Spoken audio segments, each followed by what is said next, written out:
Smoke still hung over the Strait of Hormuz when the first emergency signals reached commodity trading floors across London and Singapore. Iranian naval vessels had moved into formation near the critical choke point at the mouth of the Persian Gulf, and within minutes, tanker tracking systems across 3 continents lit up with deviation alerts. Vessels carrying crude oil from Saudi Arabia, Kuwait, and the United Arab Emirates began altering course. The movement was not a drill.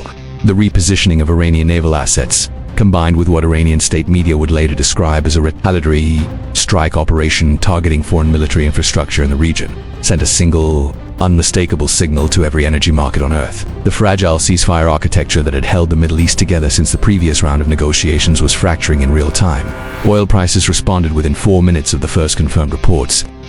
The scale of the reaction, a $19 surge in Brent crude in a single trading session, had not been seen since the early days of the invasion of Ukraine. Nearly $900 billion in global oil trade flows through the Persian Gulf and its surrounding corridors annually. This was not simply a military escalation, it was an assault on the arterial infrastructure of the global economy. Iranian state media reported that the Islamic Revolutionary Guard Corps had launched a coordinated strike operation against what Iranian officials described as forward operating positions used by hostile foreign forces conducting surveillance and interdiction activities against Iranian sovereign interests. According to Iranian military spokesman, the strikes involved precision-guided munitions deployed from both air and sea-based platforms. Iranian officials claimed that the operation successfully neutralized several surveillance nodes and disrupted communications infrastructure that had been used, according to their account, to coordinate what they described as economic warfare against the Islamic Republic. Iranian state television broadcast footage that officials said depicted post-strike damage to the targeted installations. Military spokesmen stated that the operation was a measured response to what Iran characterized as a systematic campaign of aggression, including the enforcement of expanded sanctions, the interception of Iranian flag vessels, and what Iranian officials described as cyber attacks targeting Iranian energy infrastructure. According to Iranian officials, the strikes were both defensive in nature and a demonstration of Iran's capability to project force beyond its immediate borders when its national interests are threatened.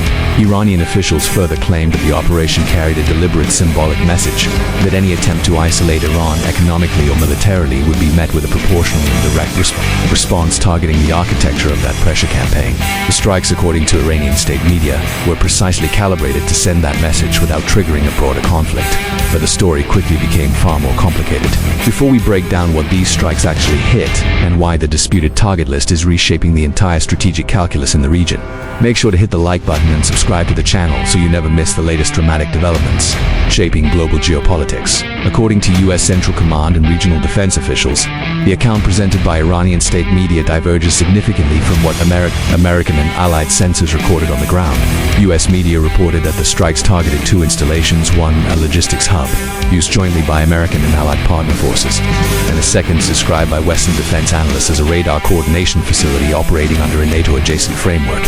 American military officials stated that air defense systems partially intercepted the incoming munitions, limiting physical damage, though the Pentagon confirmed that the attack constituted a direct strike on positions where U.S.-linked personnel were operating. According to U.S. officials, the use of precision-guided munitions against installations associated with American military infrastructure represents a threshold crossing that demands a formal response.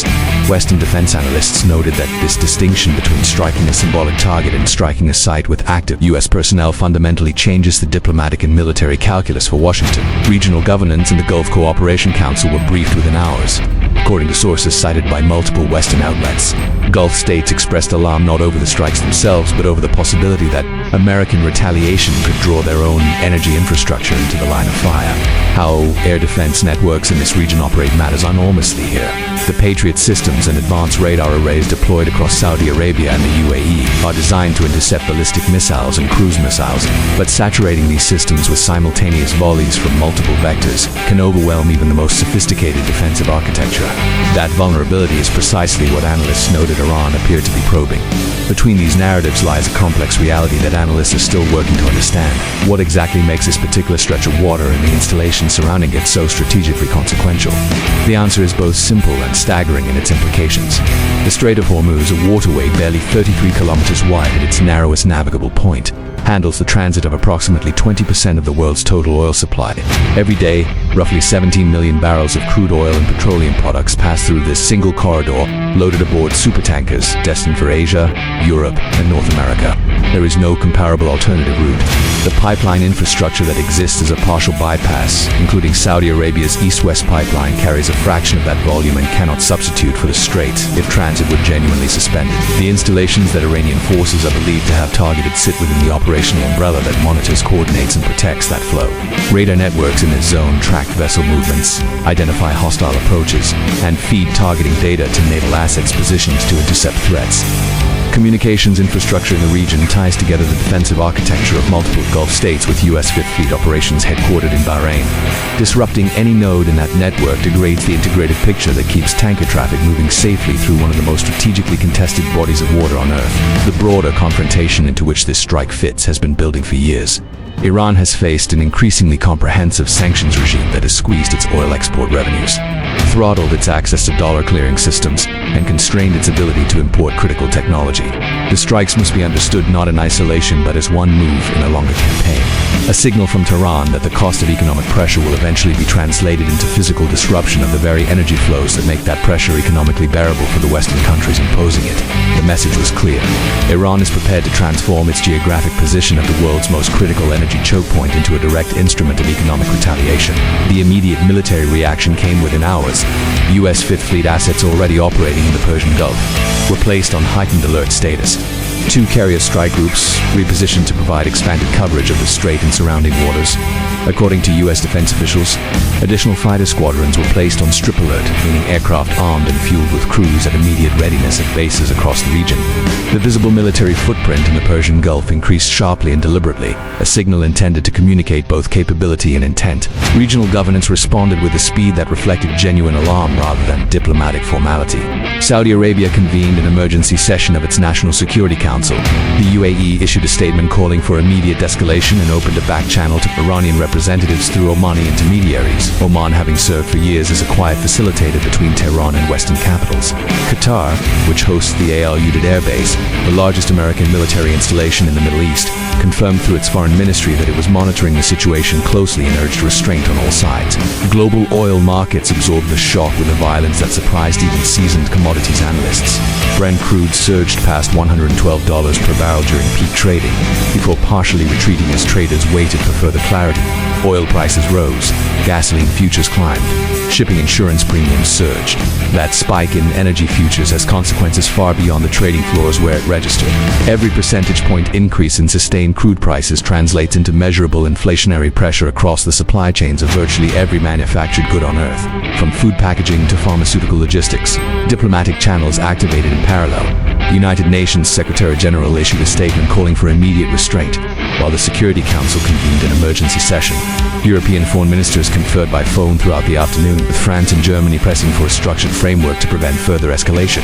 U.S. officials briefed allied governments through the classified diplomatic circuit, while simultaneously signaling through back-channel communications that Washington expected a response and was deliberating on its form and timing. Domestically in the United States, the political reaction arrived with predictable velocity. Congressional leaders from both parties issued statements, though with markedly different emphases. Republican leadership called for a forceful and immediate military response. Democratic leadership urged a calibrated reply that would not trigger a broader war. The White House convened the National Security Council, and by the time the evening news programs aired on the East Coast, the administration was already managing pressure from multiple directions: military commanders, allied capitals, energy markets, and a domestic political environment in which the price of gasoline is among the most viscerally felt economic indicators for ordinary voters. Iran maintains that the strikes were a lawful and proportionate response to what it characterizes as sustained economic and military aggression by the United States and its allies.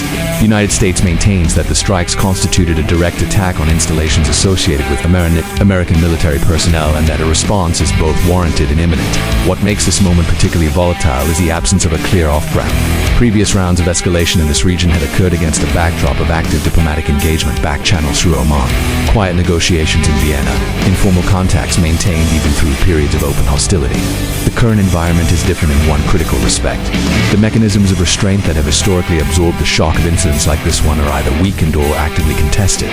The sanctions architecture that Iran is pushing back against has been tightened progressively, removing the intermediate pressure release valves that once gave both sides room to step back from the edge. The energy markets have now become a direct participant in the geopolitical standoff rather than merely a downstream consequence of it. When oil prices respond to military positioning in real time, they create their own political pressures on consuming nations, on allied governments, on the domestic politics of countries that have staked their economic stability on the assumption of stable energy supply. That feedback loop between military escalation and economic consequence is now tightening with every passing hour. Will this strike remain an isolated incident, or is it the beginning of something far larger?